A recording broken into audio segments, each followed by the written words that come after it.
What's up, everybody? Welcome to episode 449 of Opinions May Vary. I'm your host, JR. Joining me, per usual, is my co-host, Alex. Hello. Alex has been hard at work. This is one of those where I pretty much got the week off, and Alex has spent weeks slaving away, listening to all of our old episodes throughout the year, pulling the clips and mashing everything together and finding the music. And it's recap time. It's montage episode time. The last one you'll ever have to do, at least in this format. Yeah. But how was doing it this year? It was fun. It was one of those ones where it was harder to. No, it was with the experience that I've had so far. It was easier to recognize what's good, because when you have so many good guests and fun episodes, the good stuff sticks out. Versus in the past, where I've kind of struggled to pull something in anything. The last minute or two was the kind of situation where I would have to get up and leave it, because if I thought about it too much, it would hurt. Because it's the last time I'm doing that particular set, Right? But I did want to say we owe a lot to Kevin MacLeod from Incompetech, who that's where I get a lot of our background music, chip tunes, royalty free music, so we could play something on here and have it not cost us much. So thanks to him. Over the years, there's a lot that I've pulled from Harmony of Heroes, which was like Smash Brothers fan tracks, and a new guy who will be in the credits. But yeah, I always felt like chiptunes was the right way to go. For background tracks, they were a very good accompaniment. Now, I cannot remember. You might have a better memory that you've been doing this since year 3, 4. I tried looking back. There's ones where I would only collect the big question or the names or the flash questions. Right. So I didn't always do best ofs. I think I definitely started best ofs at least by year 4. Right.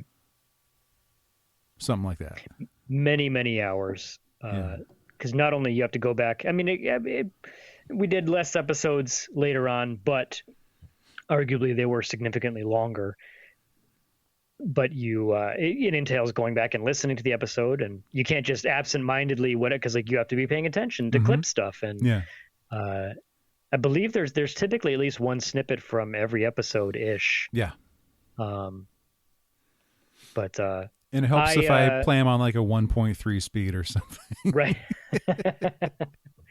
The classic insider tips. I'm excited to get to this though. It's just about an hour long. It also this year's includes the sign off, so we don't have the usual two things. It's all one big clip, and it's a lot of fun. So I'm excited for everyone to hear it. Are we gonna play it now? Should we play it now? Yeah, let's do it now. Okay, let's play it. We're gonna play it now, and we'll BRB.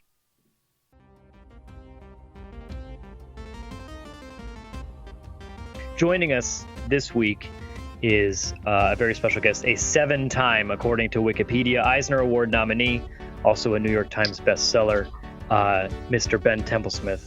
Ben, thank you so much for coming on. That is far more professional than the adult diaper conversation we just had. You blow I like both, though. I'm not going to deny it.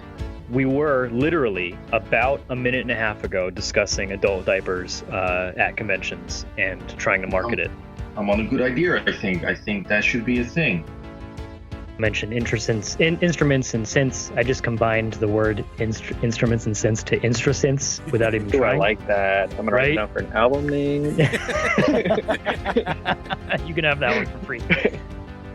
But as far as him coming to Earth to take it over and being driven away, I was like, yo, they made Darkseid a bitch. What? They really did. I was shocked. I said the exact same thing to my wife. I could not believe it. And we He got his ass beat so hard he forgot he was there. It was I couldn't believe it. I was like, oh, I wonder how are they gonna drive him back? Like he's just gonna give up? But no, they Any second now, he's gonna Omega Beam like half the continent. It'll be fine. Right? It turns out Zeus was there. Literal fucking Zeus. They had the Zeus and although Green Lantern again, man, Green Lantern can't catch a break in these movies. Yo, I saw on Reddit the other day. It was like this is the first page of Alan Moore's script for the first panel of Watchmen. Is it like 3 pages long? Dude, it was insane. It was like an entire page just full of words for like one panel, and it was like at the end it was just like, okay, so draw this sewer grate. And no, I mean we just agreed at the end of the day. Let's just keep going with this thing. Let's see it through to its end. There's no need to renumber it just to kind of get some kind of cheap pop off of sales. Let's just keep going to the end, and it'll be fine. Chromium cover. That's I hear those are all the rage these days. That's my one regret from Shu is we never got to do a chromium cover. That was the one thing I wanted. Chromium cover with bulging muscles. I did learn. I mean, back on the subject of chromium covers. I was thinking about this today actually. What I learned about chromium covers is we were feeling it out for Chew. Anyone who followed Chew, we did tons of goofy covers. We were playing around with the idea of a scratch and sniff for a second. Except we knew that we would have to store these things at some point, and that just sounded brutal. But yeah, we were looking at chromium, and we learned from Kurtman, because he was doing some chromium covers. Apparently, there's only one guy who does chromium covers, which I'm like enthralled by. I think that's super interesting. Corner of the market. yeah. It's only one guy knows how to do them. I don't know who he is, but I mean, I kind of want to make a story about this guy now. What's up, everybody? Welcome to episode 435 of Opinions May Vary. I stuttered. I'm going to keep going. I got to work with Layman, and I love Layman, and so I'd been after Layman for years. I knew him like right after Morning Glories came out, because Chew came out a year before Morning Glories, so we all kind of came up together, and I was like, I gotta work with this guy. I love his stuff so much, and I was after him, and he's just like, no, I don't really want to do anything, He would kind of give me some ideas or whatever, but he's like would never send me a script. He's like, I just would rather play World of Warcraft, man. I just don't want to do any new comics or whatever. And so it was like kind of a bummer. I was like, come on, man. And we would hang out at cons, and he is like the biggest party animal, and I had the best time with him. I have the best con stories.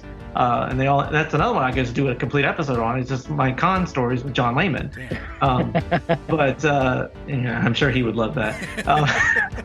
But the editor on that book came to me and he was like, I've got this book and it's with Layman. Would you be interested in drawing? I'm like, hell yeah, I would.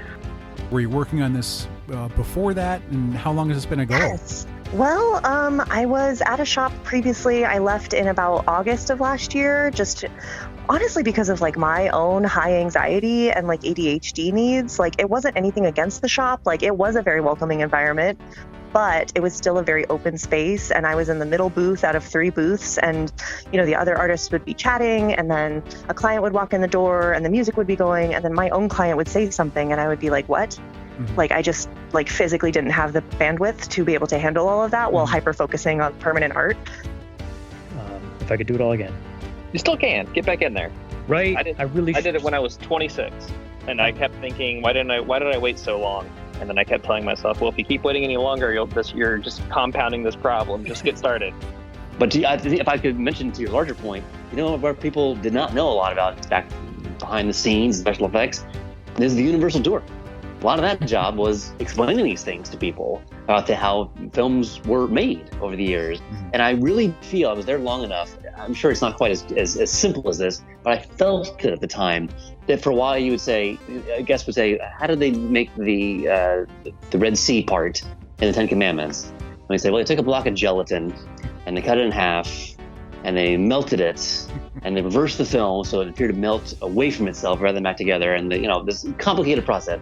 And then after a while it was, hey, how did they make Van Helsing have the castle explode? And I would go, they pushed a button.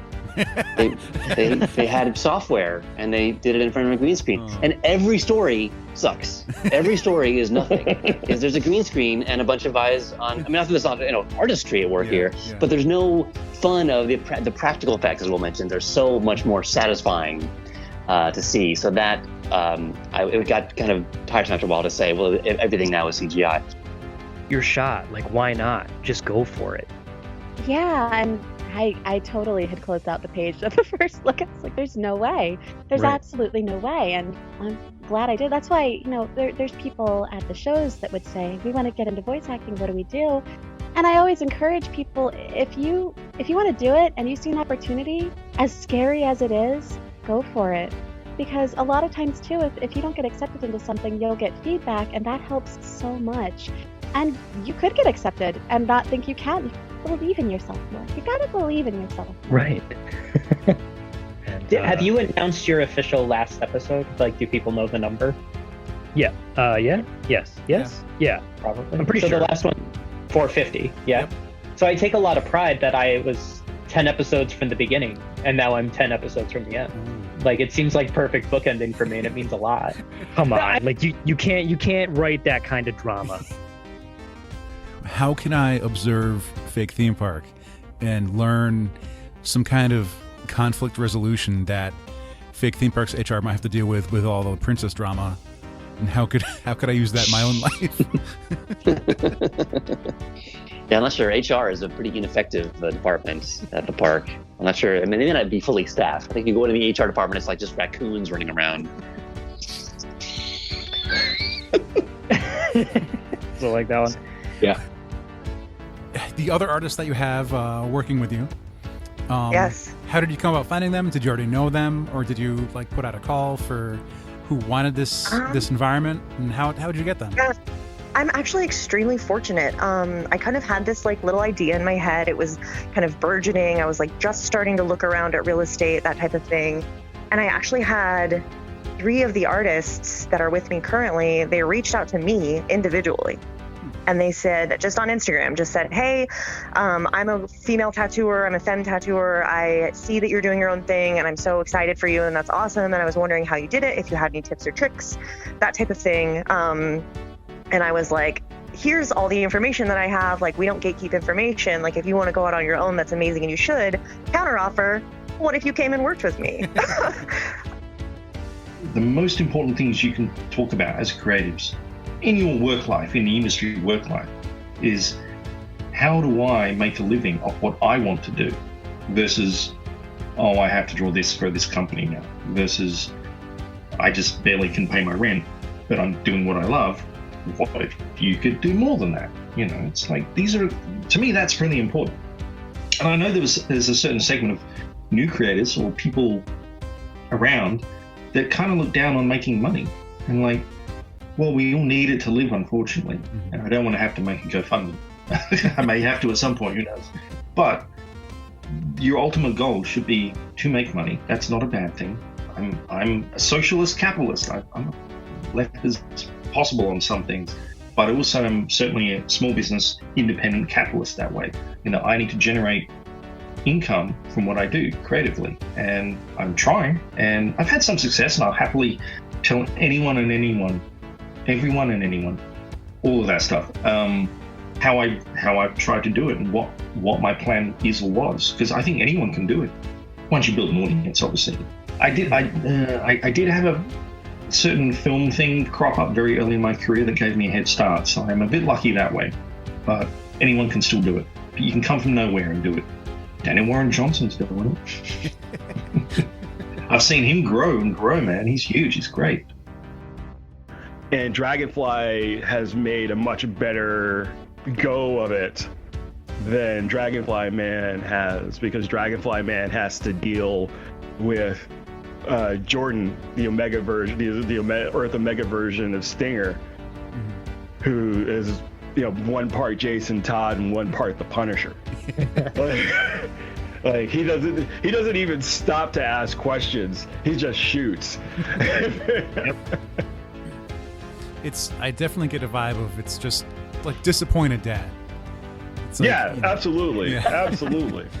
he wants him to be better, and he knows there's a good kid somewhere in there who would just put down the Sig Sauer and let somebody walk away for once. So it's just a lot of this.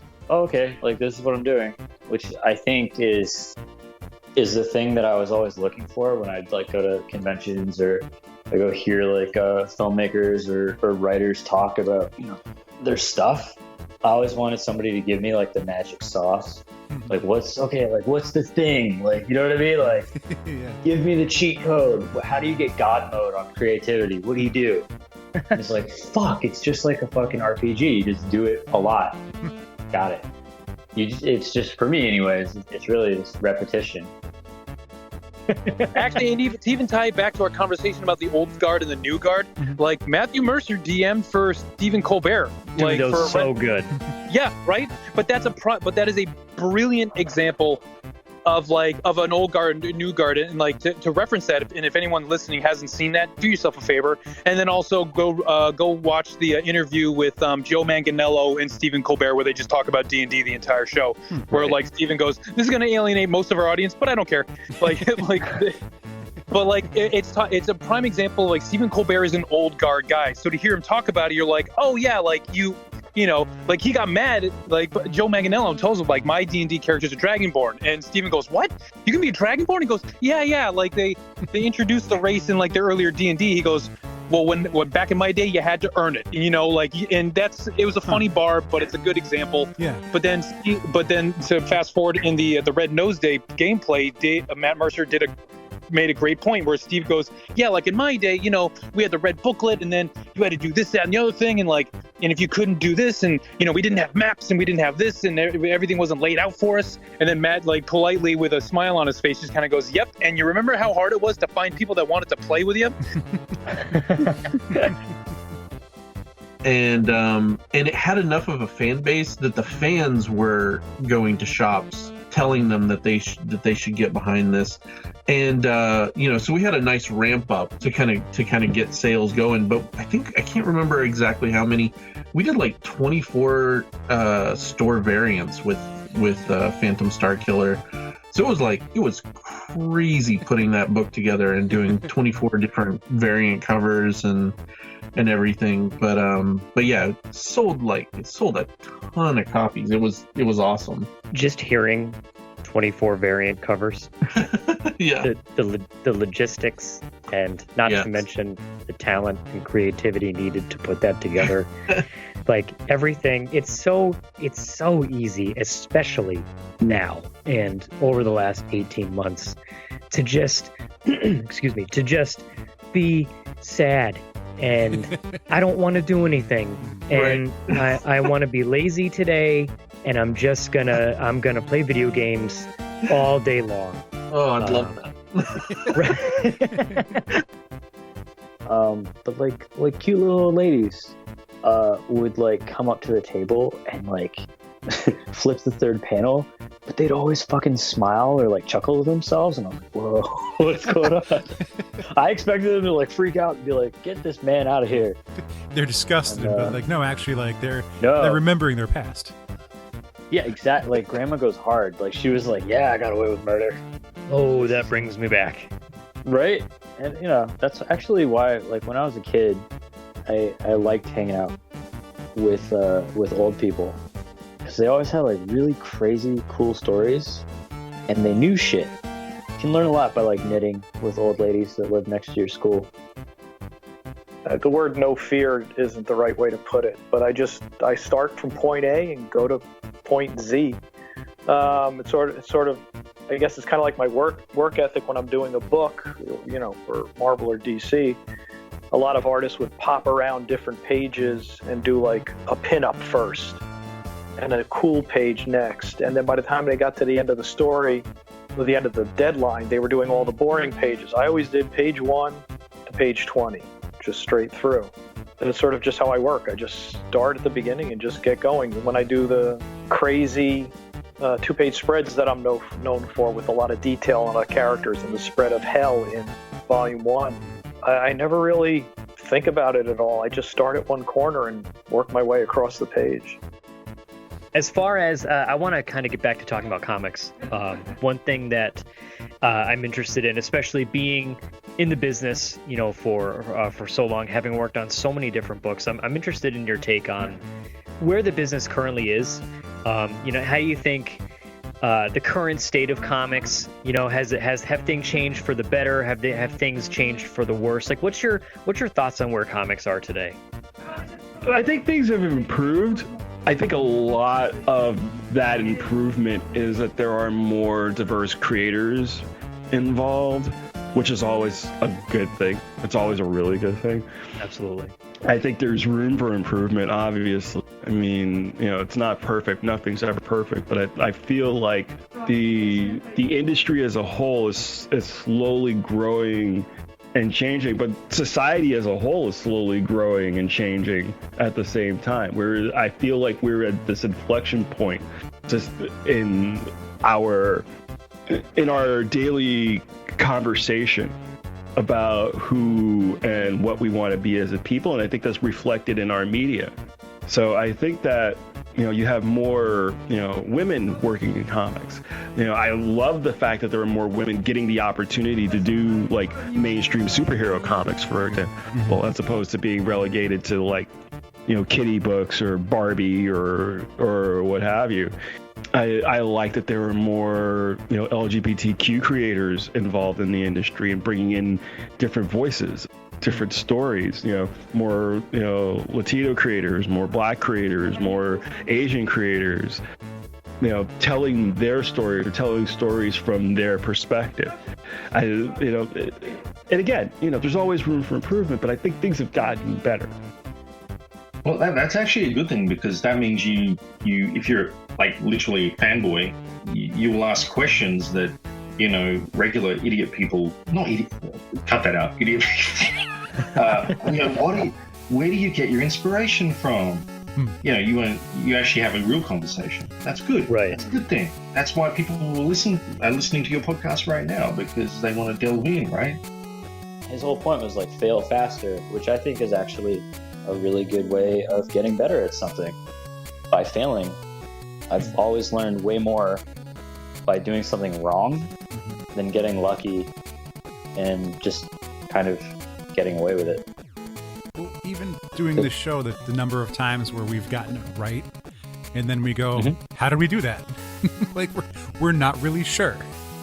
Yeah. Whereas when we do something wrong, like, we could pretty much point to it and be like, it was this, so we just won't do that again or do it differently. But yeah, so I was actually just talking with my partner about how everywhere I go, I will always be working, because people just want to know. And everybody has a tattoo story or a tattoo they want. And you know what? It's fine, because I honestly love what I do. So it doesn't always feel like work.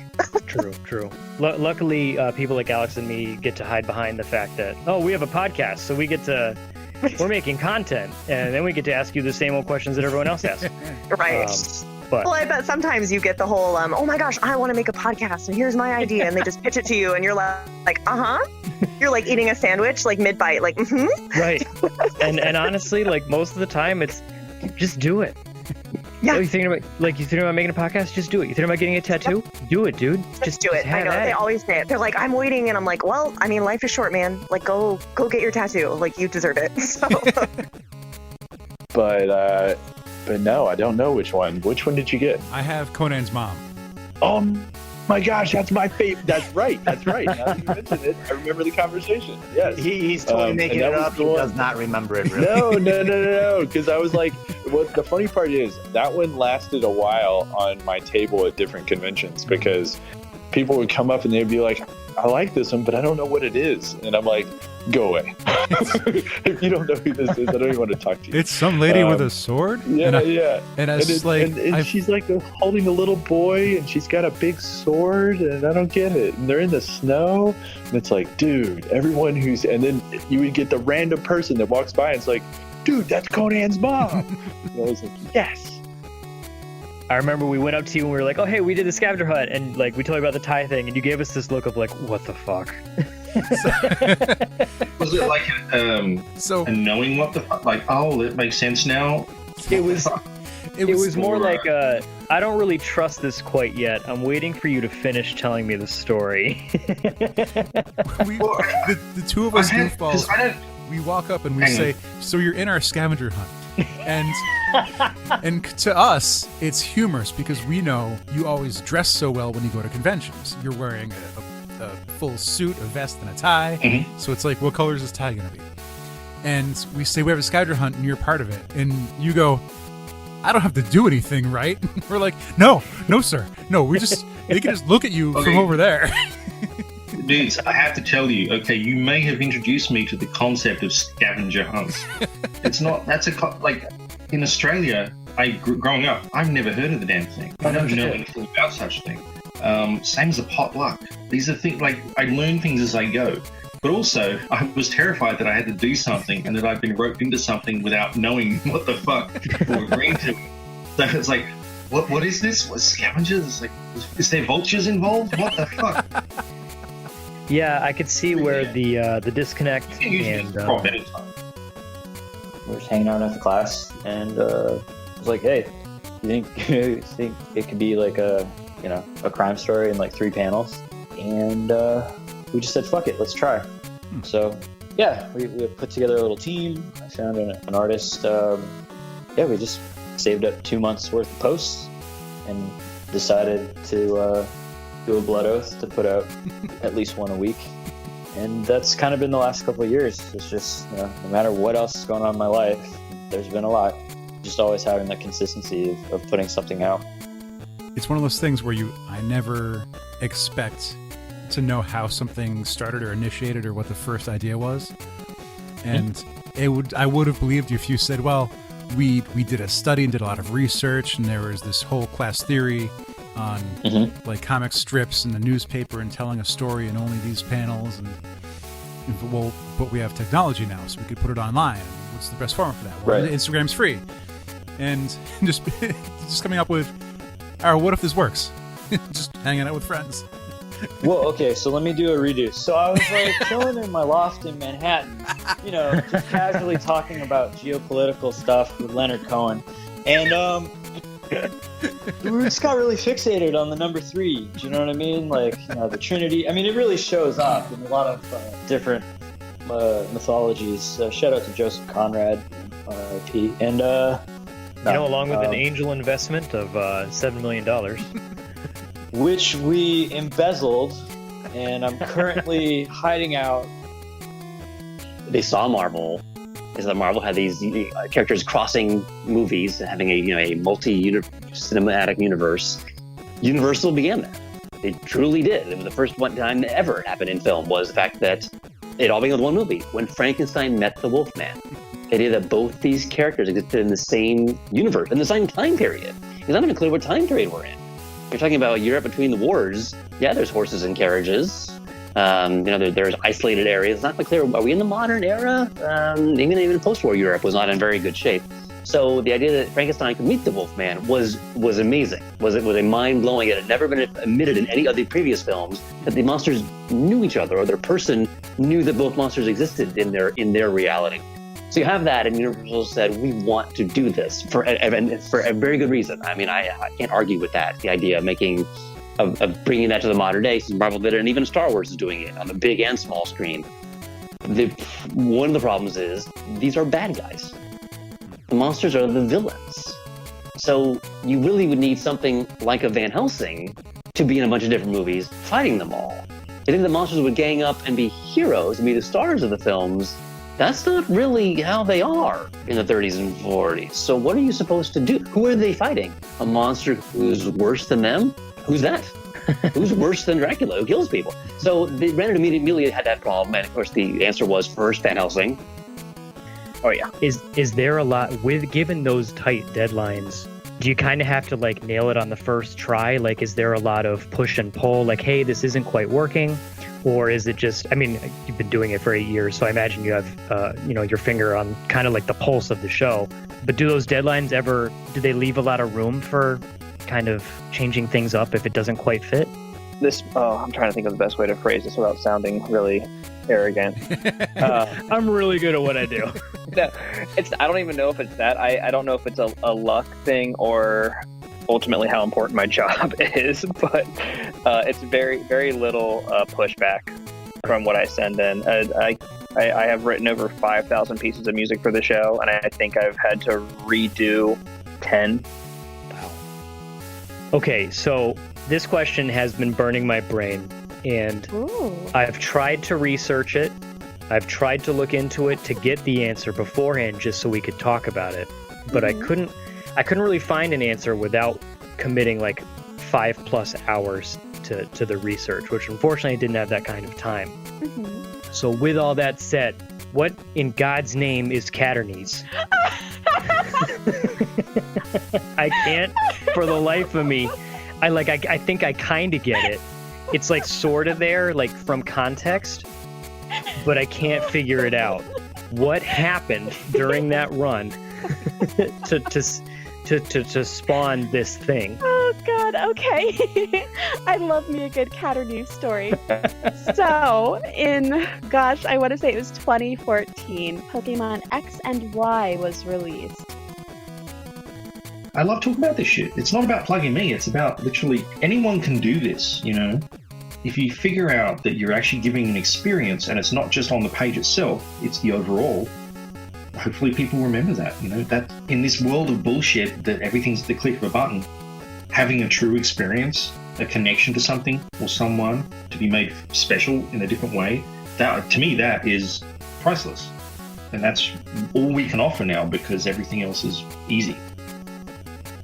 2 t-shirts, I think it's just 2. There's that one, and then we have one that Oliver made up just as a joke for us to wear at conventions, because our artist Daniel lives out in Montana, so it doesn't really, usually it's me and Oliver pitching the comic to people at our table, and the t-shirt just says, "Sorry, I'm just the writer."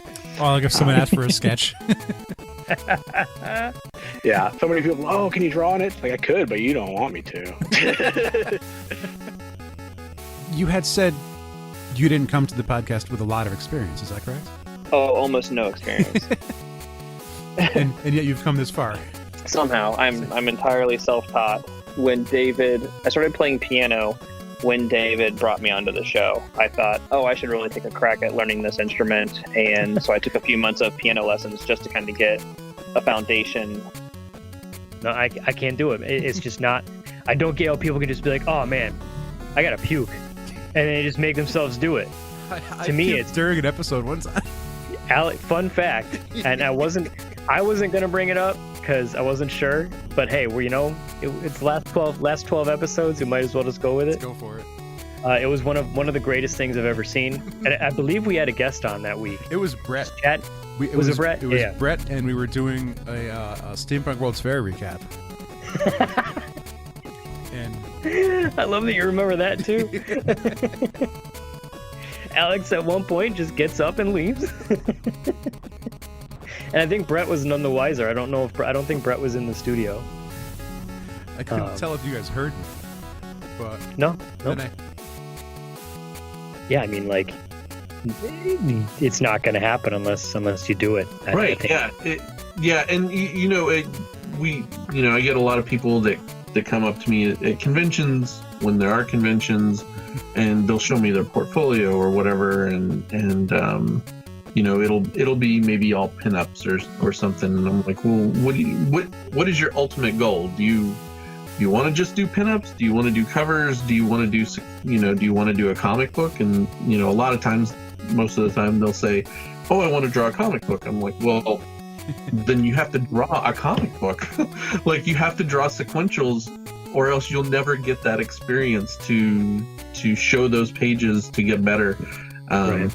So it's, if you want to do something, then you have to, if you want to design a video game, then figure out how to design a video game and actually do it. But talking about it doesn't do much. So this, I'm going to guess, with all the knowledge that you've already had and like the things where I said, I don't know what this is, I had to look it up. With the last company that you had there, I'm remembering Kurt Vonnegut's signature. Yes. Well, not a signature. not his signature, his drawing in Breakfast of Champions. Well, he would make art too. So I went to a place that had like a lot of his prints for show. Okay. And like that was on every print. He draws Sphincter. Yeah, he would. Yeah. Well, it's I think it's Breakfast of Champions that has the illustrations. I'm pretty sure. I've read so many Vonnegut books, and at one point he goes, and it was an asshole, and this is what an asshole looks like, and he drew that little sphincter star. So it was a little nod to that. Fun fact: I used to work with a guy who had that tattooed on his arm. I think he had it tattooed in the wrong place. For anyone who isn't following, Kurt Vonnegut used to regularly draw, and from what I understand, like Alex had mentioned it, and the person who had it tattooed, the way the story was told to me is that he would sign his name as a butthole, as a sphincter. So, and I do think it is on the cover of I can't remember which one it is, but I remember I used to work at a bookstore, so I've seen it dozens of times. I can't remember the title. I think you might be right though. Yeah. Anyways, we're talking about buttholes. Is that the different divisions? So you worked not exclusively, but you worked mainly with like one set group of people, and then there are other people in the other divisions doing their kind of thing. And so like me and Paul never really crossed paths too much. It was pretty rare. And then it was some sort of hangout. I can't remember what was happening. We were at a friend's house, and like someone put on like a homemade video of shit. I can't remember exactly what it was, but part of that video involved Paul standing there. He was like in the middle of a park, and someone just ran up and smashed a board across his gut. And I was like, what was that? And like Paul and people were like, oh, you didn't know Paul's a fucking badass?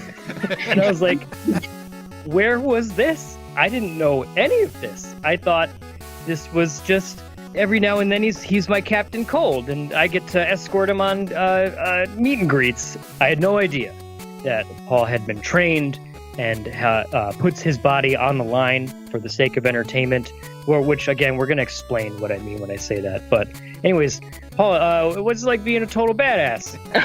I don't know about total badass, but life is fun.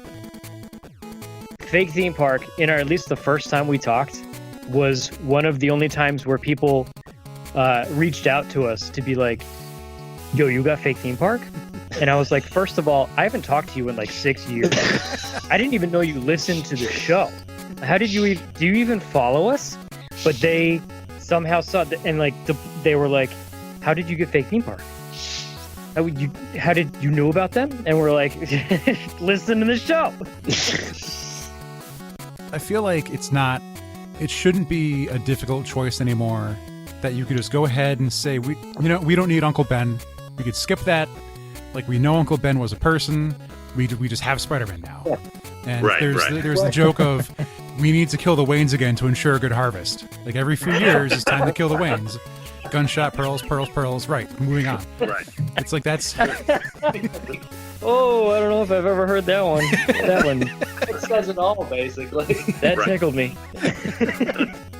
Like the recorded one of your live streams from a while back that's just up on YouTube, and you're discussing how you wanted to name your son Hades. And I was like, yeah, I can get on board with that. Oh, you 100%. sat through that? Jesus Christ. Yo, okay, so I wasn't even going to talk about this yet. I was eventually going to get to your YouTube. I need to do more YouTube shit, I'm sorry. Well, one, yes, and also, two, we're already totally off the rails, so I guess I'm just going to lean into it. And we had a blast. That's neat to hear. It's just when you hear about the creators that you like and they work together, and hearing that again, this is another thing we say on the show all the time. It's when the people you look up to turn out to be good people. It's just reassuring. I agree. Yeah. I mean, there's nothing more depressing for me in this industry, like when I'm doing a show and I meet somebody and like they're just an ass, and I've tabled next to people that I was like, I really like their work, and like they just the whole weekend they're just jerks, not just to me but like to their fans even, and I'm like, you seem like you're not really enjoying this, so why are you doing it? Kind of deal. But the funny thing about SGDQ 2021. And what you might have found if you do search Catanese is that there's some blasphemous photos of Weedles with elbows. Oh, Now, Weedle with elbows was made to combat Caterpies with knees. It was made by Humphrey. And he basically wanted something to try to dethrone Catanese, which did not work. And I decided to put that piece of artwork up for the amount that I invested in GameStop. and so I put it up on my website. I type it all out, and I decided to say, hey, I'm going to take 75% of the proceeds and donate it to math and science education for kids, right? Because the opposite of like the finance and Wall Street is science and education. So. Right. And as I was writing, I was like, okay, well, it's up on my website now. I'm gonna craft my social media post. It took me about 10 minutes or so, and I went back to grab the link, and I was like, hey, my link, it says my inventory is 0, like it's sold out. I was like, wait, what happened? And in that period of time, someone, because that article that came out that morning, someone went to my website, saw that it was up, and in that 15 minutes or so, bought it. Damn. It's so frustrating to like work so hard on crafting your social media post, and then like it's just ruined. I'm like, yeah, damn it, this was gonna be good. I was like, hey, it's up, and I'm gonna donate the money to. And you're like, oh, okay, someone already bought it. And there's also a tier that retailers can back. Yes, I wish more retailers would take advantage of it. I've found some. This goes all the way back to Megalopolis. There there is resistance to Kickstarted books. But I've put a retailer level in every Kickstarter that I've done. They get it discounted, and I also put you have to be a genuine retailer. And I've spoken to retailers, and I say to them, you have your regulars, you have your reservists in general. All shops have that. Mm-hmm. And I say, just check with them. Don't order it. Check with them first. You know, they should know who bought Secret Six with Gail and I, or who bought Aquaman, or who bought Deadpool when I was doing it. Even given Tom Pear's ongoing Twitter feud with John Layman. Well, that aside, I mean, I'm on Layman's side, unfortunately, but I owe him money, so I have to be on his side. You should read it. It's pretty good. I just haven't gotten there yet. Wait, have I? No. Which one am I thinking of? What's the other one? Hold on. Planetary? Yeah, that's the one. That's exactly the one. You knew exactly where I was going because I've read the first trade of. What that was just pretty happened? Insane. Yeah, those was too big. Got the easy still, job. Like it. I'm still all woe is me about it. I'm old and tired. You know what? Isn't that the great thing about having a partner that can do everything? When you can both do. No, seriously, because you guys can support each other when one person can't, maybe do everything a certain time, and the other one can pick you up.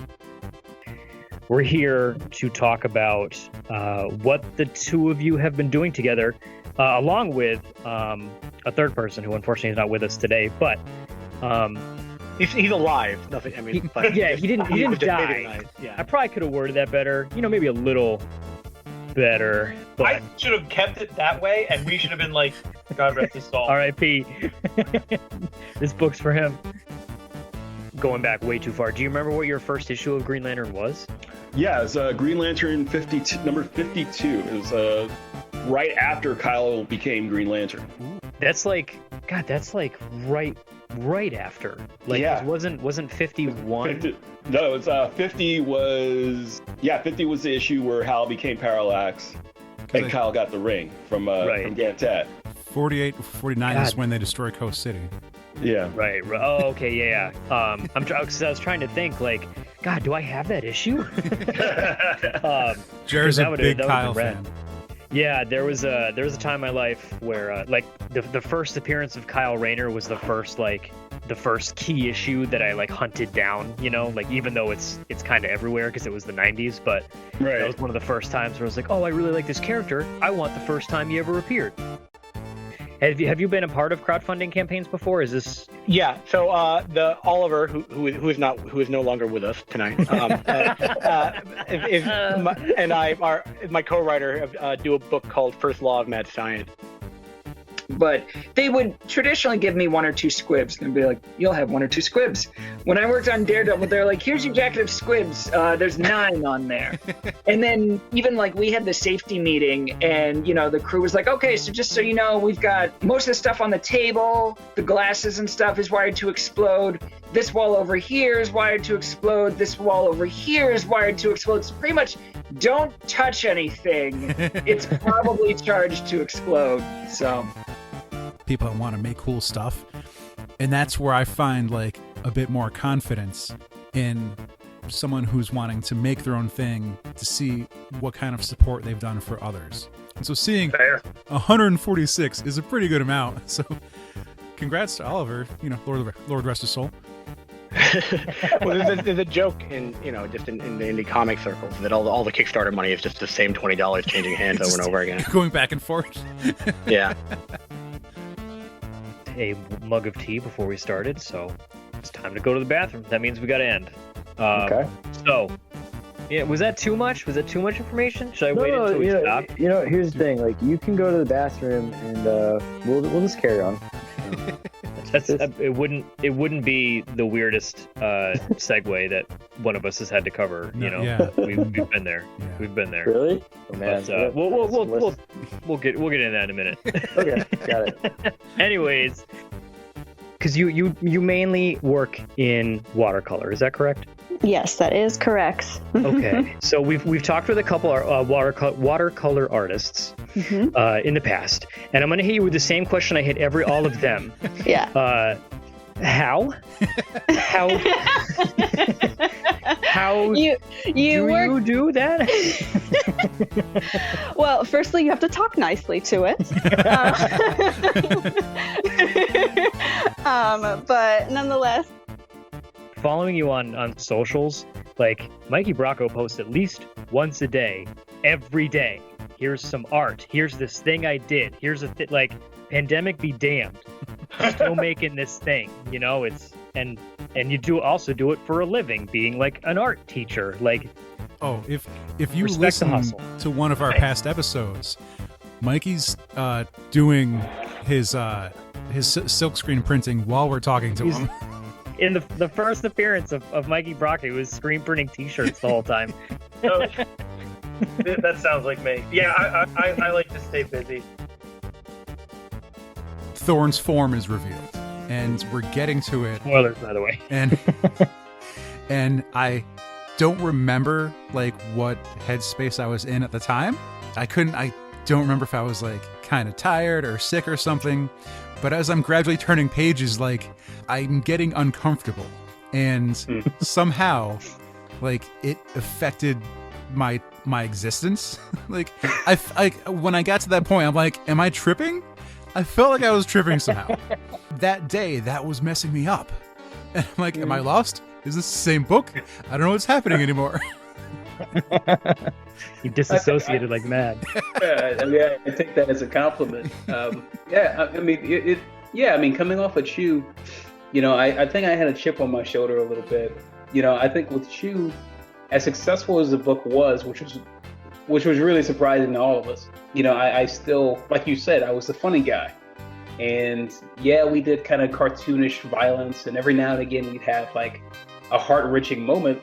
But I think I wanted to prove that I could like do some other things. And I was always a big horror fan. Not that I liked watching horror movies, but that I really enjoyed. I thought horror was a very useful tool to kind of show things and kind of teach things. To listen to retailers who would say like, well, I don't trust, you know, Kickstarter. I don't want to give my money to that. And then like, but then they really, really trust Diamond instead. Which are you sure you're making the right choice? Because See, I wasn't going to go there. You went there. Fine. I thought about going there. I said, "No, I'll let that lie." And then you go right in, stop right through the door. Because you have some of the finest lines that I can't really grasp how watercolor stays in the lines. Thank you. That's a really wonderful compliment. and I feel Tony is very he strives by the chaos and lets it do whatever it wants to do and then works with it. Mm-hmm. And Govar just somehow dragons appear on his page over and over again. So. Oh yeah, he's just here's my special dagger brush and just like let me just throw it on there and then up the dragon. As you do. I did though. I mean, I hustled. What was it? The third Purge movie filmed in Rhode Island, and I showed up and I did that thing. And the stunt coordinators were carrying the mats. I was like, "Can I help you guys carry the mats?" And they're like, "Yeah, sure." I was like, explain that I was there to hustle, and they were like, "Yeah." And then they were like, "Oh, we need some people to get shot tomorrow. Can you just show me a gunshot reaction right here with the mats?" And did a couple for them. And they were like, "Great, we'll double check that production likes, and I had handed them headshot and resume, physical copy, and they were like, "Great, we'll double check with production that they still need people, but we might need a few guys tomorrow." Well, the show was filming nights too, so they were like, "You'll probably get texted at like 4 a.m. Keep your phone on. Like, don't be asleep." And then I did, and I worked the next day. And I don't know if you know David Harper. He writes Sketched, a really, really great comics journalist friend of mine.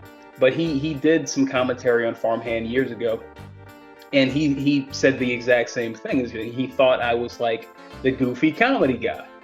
And then he got to that image in issue 9 where Thorn transforms and you see her as she truly is, and he said it gave him nightmares. And I was like, okay, good. This is absolutely what I was going for. Like I want this. I don't want this to feel like, goofy comedy guy trying to be serious. No, I want this to have serious emotional weight to it. So I'm glad to hear it jacked up your day. That's kind of what I was. And so, would you be interested in doing we've seen you're an AEW fan. Yeah, no, I think if the opportunity came up, I would love to do either Best Friends and Orange Cassidy and Chris Statlander. I think that'd be cool. I think I could probably. I know somebody already did Jurassic Express, right? The Acclaimed might be fun to draw.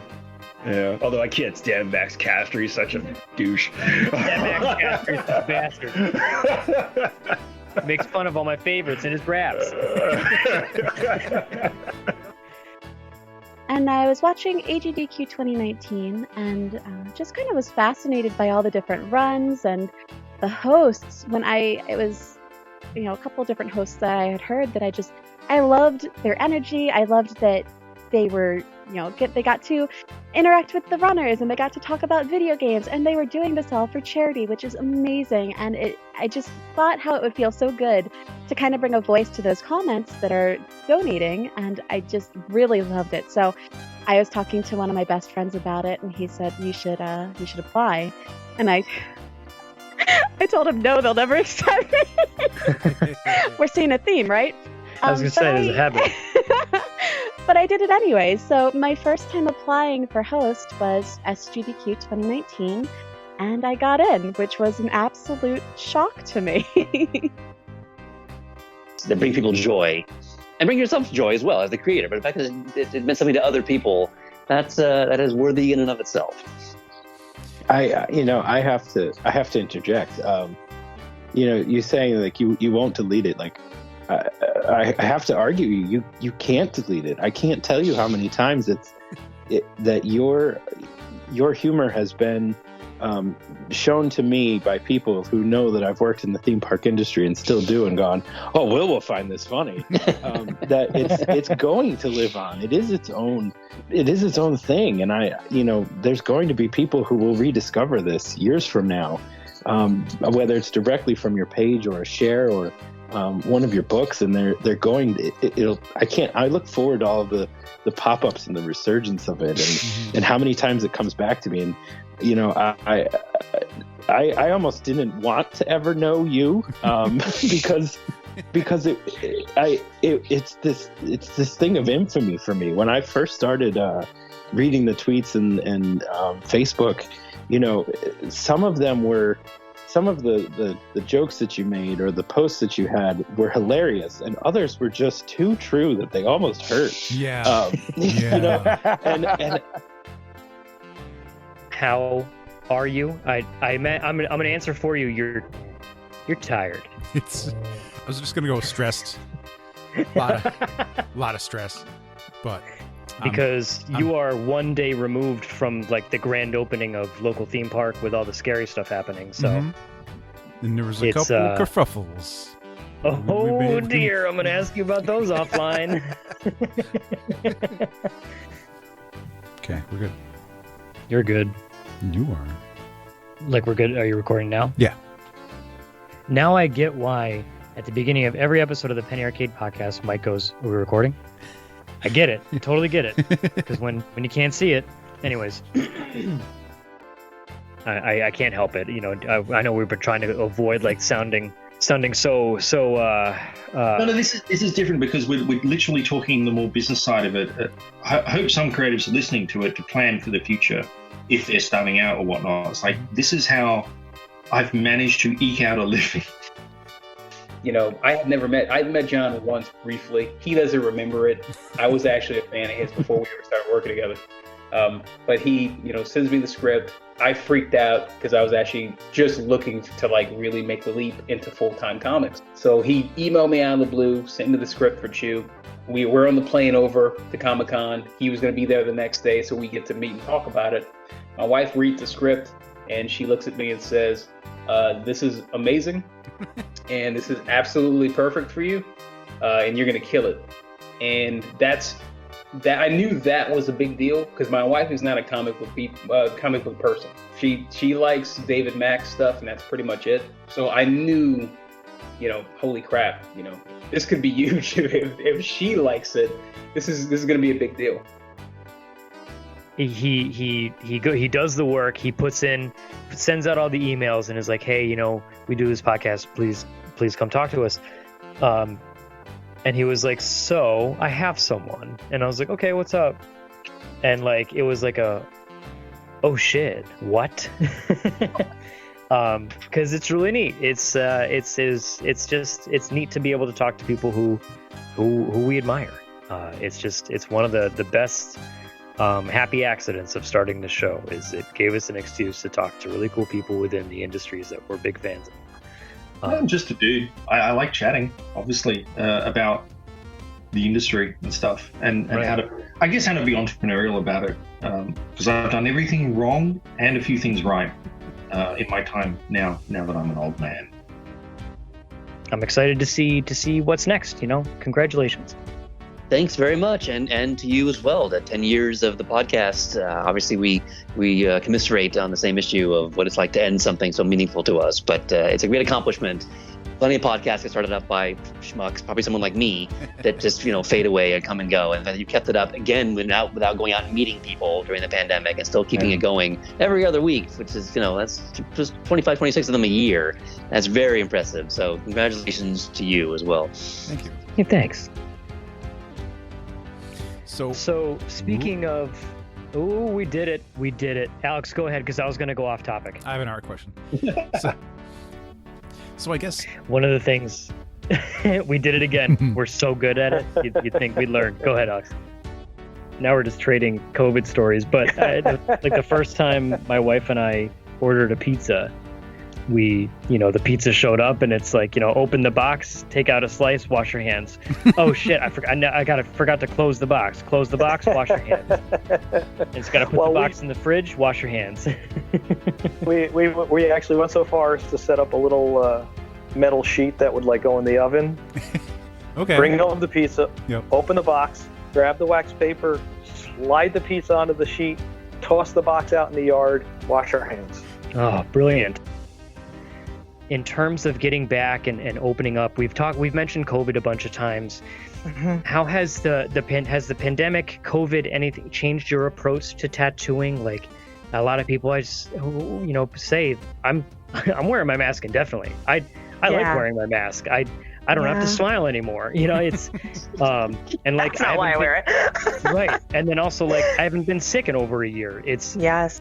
How has it changed, or has it rather changed your approach to tattooing at all?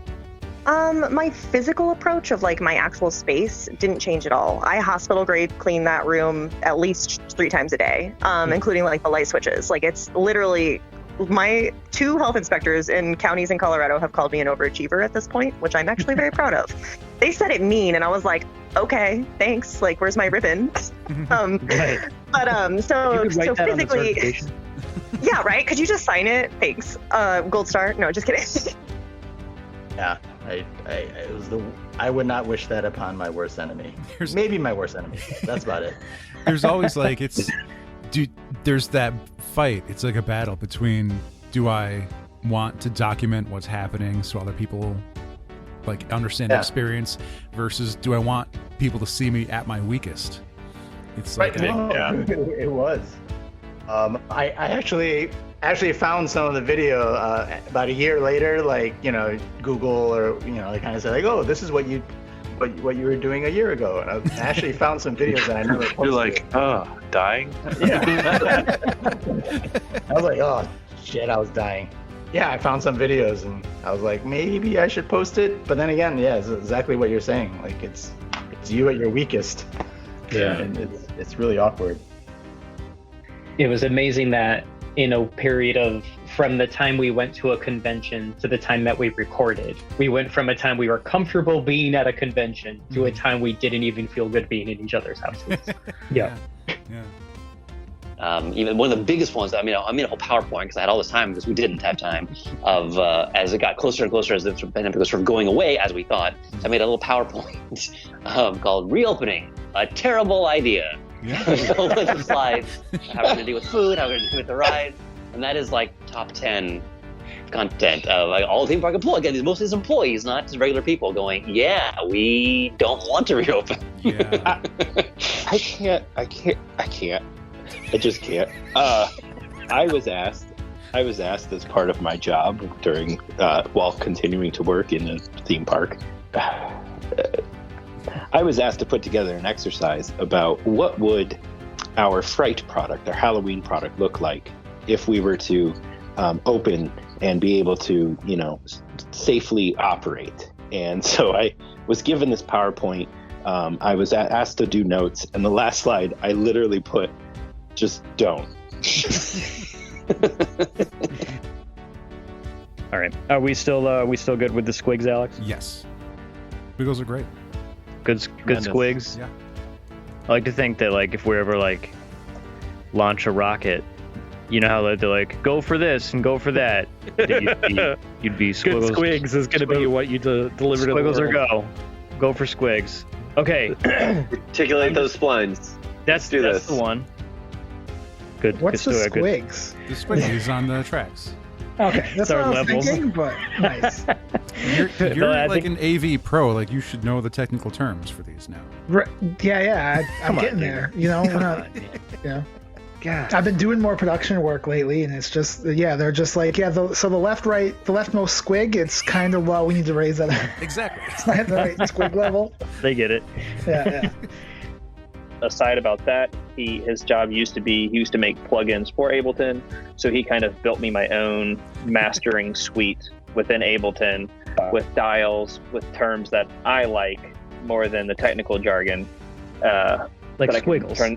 Exactly. Like I turn that squiggles knob up, make it louder, and this is too muddy, turn the mud thing down, and because of that, I've kind of learned to master the tracks and get them ready for Scarlet Hollow in that way. Man, this feels weird. Like it's the last. Anyways, until next time, I've been JR. I'm Alex. If I don't say it, it doesn't end. And I'm Brett Kelly. And I'm Jared. I have been Mikey Bracco. And I'm Mike Eisenberg. And I'm that Australian guy. What was my name again? And I'm Jamal. I have been JR. No, He did it. You're He did Tony. the thing. Tony. We have two JRs now. Who's the real one? Alex has a gun. No. It's the clone. The clone can't cry. I am Tony, by the way. There it is. He did it. And I'm Jim Calafiore. I'm Paul. And I'm Honest Bird. This is DW. And this is Ryan. I'm Dan. And I'm Tony. And I'm still Rich Woodall. I'm Joe. And I'm Rob. And I'm Amanda. For my last time, I'm Will. I'm Jason. And I've been Joe. I've been honored. I love you guys. And when this show ends, it will, in my mind, go off into the distance in the sun to the Sad Hulk theme song. Okay, that's it. That's our crazy recap. That's Alex. Congratulations. I owe you a round of applause. Oh, thanks. Because I had a very good time listening to that. Personally, I listened to it in chunks. Mm-hmm. Spoiler: I didn't just listen to it just now, like while the episode was happening. We're splicing it in. Sorry. We're funny, man.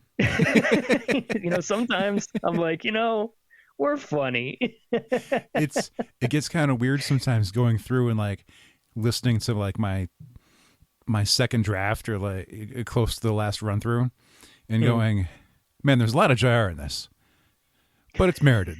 Where am I? Did I say anything funny? There was I did like a lot of the kind of the behind the scenes stuff that you threw in there, like man, I guffawed at the are we good? You're good. And then the all the squigs discussion. I wasn't aware that you were saving those, but I'm secretly happy that you did. Oh, me too. Yeah. Because that was very, even with some of those being so recent, like even just talking with Vela recently, I forgot that we got some fun stuff out of that. Because we got to find out if the squigs are good. So, but it was fun, man. Like just reminiscing all the people we talked with, like mentioned with John last time. It feels like we talked with Paul years ago, but he was literally like 5 months ago. He was reminiscing. The Rob Guillory episode was prominently featured because it was a banger of an episode. Ben Templesmith obviously was a lot of fun, and also there was so much of that episode. Yeah. Because the episode in itself was a mammoth. I even have another maybe 7 minutes of pre and post show stuff with him, where we were just chatting. Like it wasn't quite like best of quality, but it was still fun and cool to listen to because he was just so willing to just chat with us. And looking back, I'm gonna blow it now instead of like say for our very last episode. But if anything that we can prove to ourselves is that we can hang, right? Like, yeah, yep. We can, other creators you can chat with Rob Guillory or Jamal Eigel. It's like, yeah, I know the Twitter war with Tom Payer and John Layman. And like we can name issues of stuff and we know other creator stories and we've been able to do that over the years, not just by being fans. If we were just fans, we wouldn't have gotten all this knowledge or wouldn't have gotten all this, what we've gotten to this point with versus talking to everyone and sharing stories or sharing what we've heard. And if there was ever a doubt of like, are we good enough to like be like adjacent to the industry? I think so. I really do. Yeah. I think we've done well.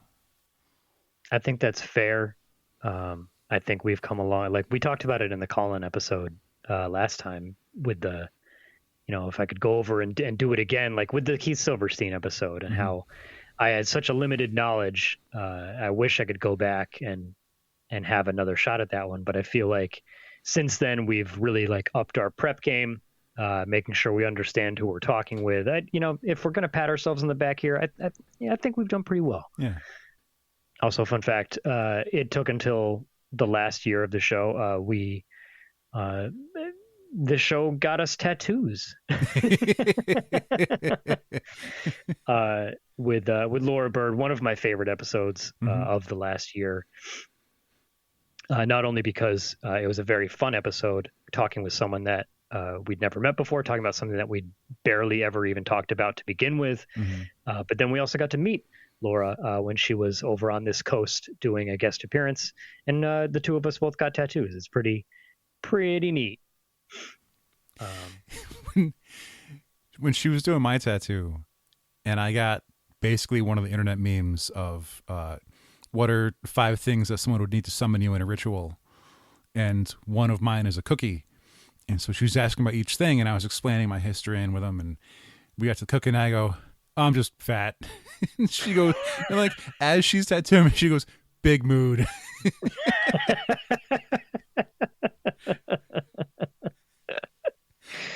Oh, it was so good. I'm just scrolling the last year of episodes, and everyone, like, looking back, like, it was so fun. Like, it's hard to, I don't want to just list everyone because that's incredibly boring radio, but it was so fun. It was such a fun year, despite things and the sadness, but also having, still doing it at a distance, and having to deal with no shows and not being able to meet people. It's just a lot of finding. It was there goes my cat feeder's going off. That means I'm running out of time here because the cats are literally going to start breaking down the door. I will say it was easier doing the COVID section, because by this point we've coped. We've established safety measures, and as long as we've stayed safe, we can crack some jokes about it, versus the 2020 best of. I tried putting together like a COVID section, and it was just sad and depressing. Yeah. And it was a lot of like, well, hopefully this will be gone in 2 weeks. It'll be gone by summer. And I just couldn't make that clip because it was just depressing. Yeah. But after, the human resiliency and being prepared and working through it, like we got some fun out of it. So yeah. Yep. And we talked to some really neat people, and I think we made some pretty cool episodes. Me too. And I think the montage was a great representation of it. Thank you again, in case I haven't thanked you enough for doing those things, for putting that together, because that's a lot of work to do that year in and year out. But I feel like you've earned a break, so maybe you can take next year off. And that's my gift to you. Aw. You're welcome. Thanks. I don't think I have anything else. Is there anything else you wanted to add before we? Nope, not on this one. No. Yeah, we got one left. Yep. And it's bound to be a good time. I need to let my cats in before they start World War III with my dog, and that's gonna do it. So, Alex, thanks again for putting that together. Hope everyone enjoyed. And for everyone listed earlier, thanks. It's been fun. So, until next week, until next time, whenever that thing is, might be next. I don't even know. Until next time, I've been JR. I'm Alex. And this has been episode 449 of Opinions May Vary.